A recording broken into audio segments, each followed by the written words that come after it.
بسم اللہ الرحمن الرحیم۔ السلام علیکم۔ جن اور شیطان کیا ہے؟ اللہ تعالیٰ نے کچھ مخلوق آگ سے پیدا کر کے ہماری نظروں سے ان کو چھپا دیا ہے۔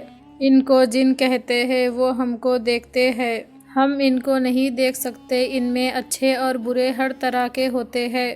ان کی اولاد بھی ہوتی ہے۔ ان سب میں زیادہ مشہور اور شریر شیطان ہے۔ اس کا قصہ یہ ہے کہ اس نے 8 لاکھ برس خدا کی عبادت کی۔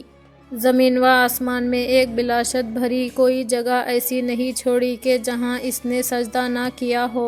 اس قدر عبادت کی وجہ سے اس کا نام فرشتوں میں افضل مشہور ہو گیا تھا۔ جب اللہ تعالیٰ نے حضرت آدم علیہ السلام کو پیدا کیا تو فرشتوں کو اور شیطانوں کو حکم دیا کہ آدم کو سجدہ کرو۔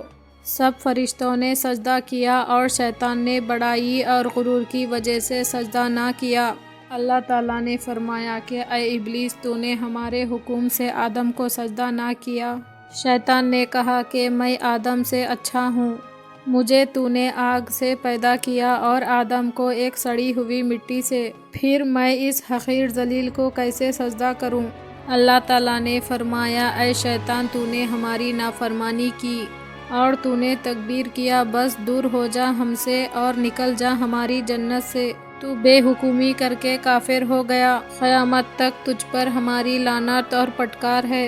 شیطان بہت خوبصورت تھا، مگر اس وقت اللہ تعالیٰ کی ناراضگی اور لعنت کا اثر یہ ہوا کہ اس کی صورت بدل گئی، آنکھیں چھاتی پر آ گئی اور لعنت کا توقع ہمیشہ کے لیے گلے میں پڑ گیا اور نام شیطان رکھا گیا۔ پھر شیطان نے کہا اے رب، میں تو آدم کی وجہ سے مر ہی گیا، مجھ کو مہلت دے کہ میں قیامت تک زندہ رہوں، آدم اور اس کی اولاد مجھے نہ دیکھے اور میں ان کے خون اور گوشت میں گھس جایا کروں۔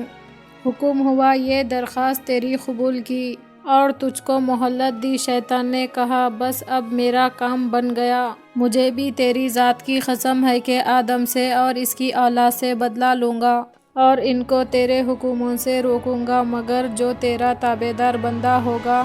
اللہ تعالیٰ نے فرمایا کہ تو سچ کہتا ہے، خوب سن لے، ہم بھی سچ کہتے ہیں، جو کوئی تیری تابعداری کرے گا ہم اس کو اور تجھ کو دوزخ میں ڈال دیں گے۔ مسلمانوں، اس قصے سے سبق حاصل کرو، شیطان کے مکر و فریب سے بچو، تکبیر اور بڑائی کو چھوڑ دو، اللہ رسول کے حکموں پر چلو۔ بس اتنا سمجھ لو کہ جب اللہ رسول کے خلاف کوئی کام ہو تو یہ کام شیطان کا ہے، اس کو چھوڑ دو۔ اگر وہ خلاف کام کر لیا تو اللہ تعالیٰ سے معافی مانگ لو، توبہ کر لو، اللہ معاف کرنے والا، بڑا رحم کرنے والا ہے۔ اگر آپ کو یہ ویڈیو پسند آیا تو لائک کیجئے، شیئر کیجئے، چینل کو سبسکرائب کیجئے۔ اگلے ویڈیو میں پھر ملیں گے۔ اللہ حافظ۔